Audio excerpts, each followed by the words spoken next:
বিসমিল্লাহির রহমানির রহিম। আসসালামু আলাইকুম বন্ধুরা, আজকে আমি আলুর বাটাম করব। দেখুন, আলু এরকম করে বড় আলু আমি এরকম সাইজ করে কেটে নিছি, কেটে ধুয়ে নিছি। এখন আমি সব কিছু দিয়ে মেখে দেব।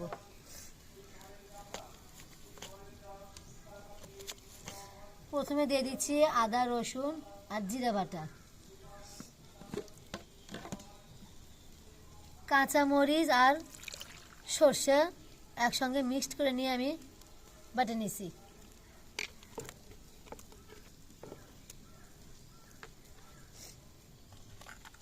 এখন এর মধ্যে দিয়ে দিচ্ছি স্বাদ মতো লবণ,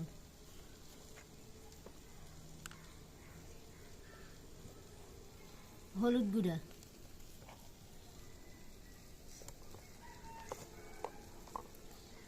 গুঁড়ো মরিচ গুঁড়ো।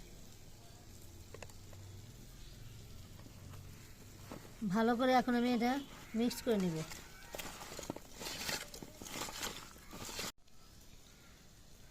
অল্প পরিমাণ তেল দিয়ে দিচ্ছি।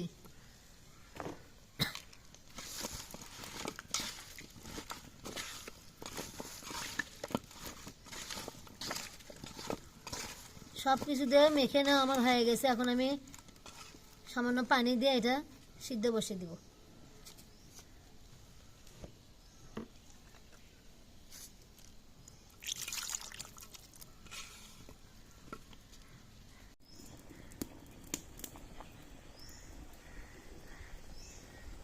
দেখুন, আলুর বাটাম আমি সিদ্ধ উঠাই দিছি।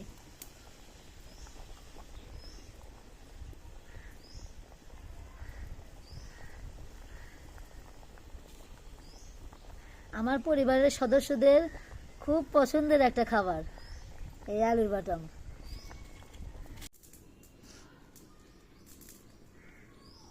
দেখুন, থোকা গাদা।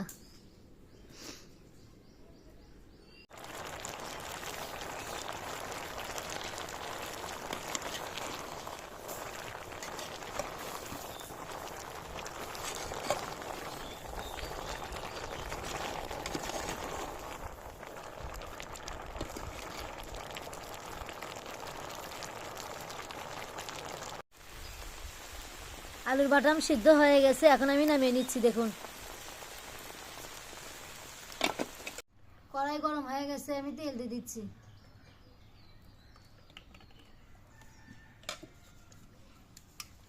পেঁয়াজ কুচি,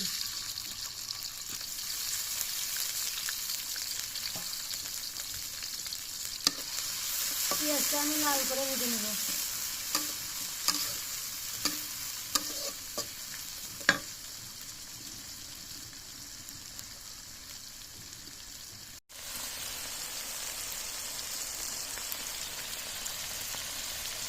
পেঁয়াজ লাল লাল হয়ে গেছে, এখন আমি দিয়ে দিচ্ছি গোটা সরিষা।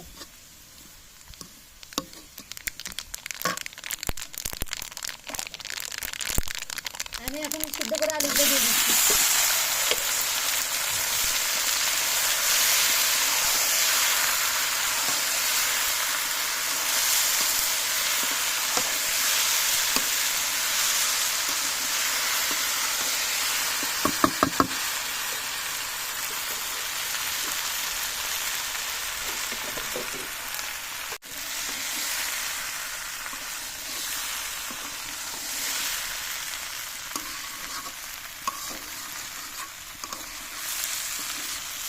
যারা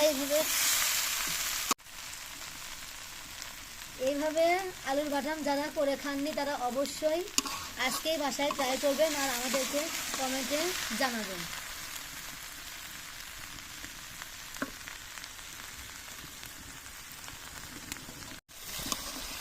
আলুর বাটাম আমার হয়ে গেছে, এখন আমি নামিয়ে নিচ্ছি।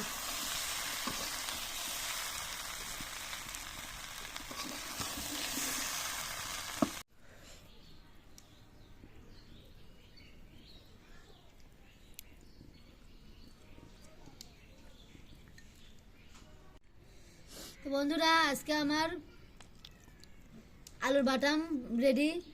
রেসিপিটা যদি ভালো লেগে থাকে লাইক, কমেন্ট, শেয়ার করবেন। আল্লাহ হাফেজ।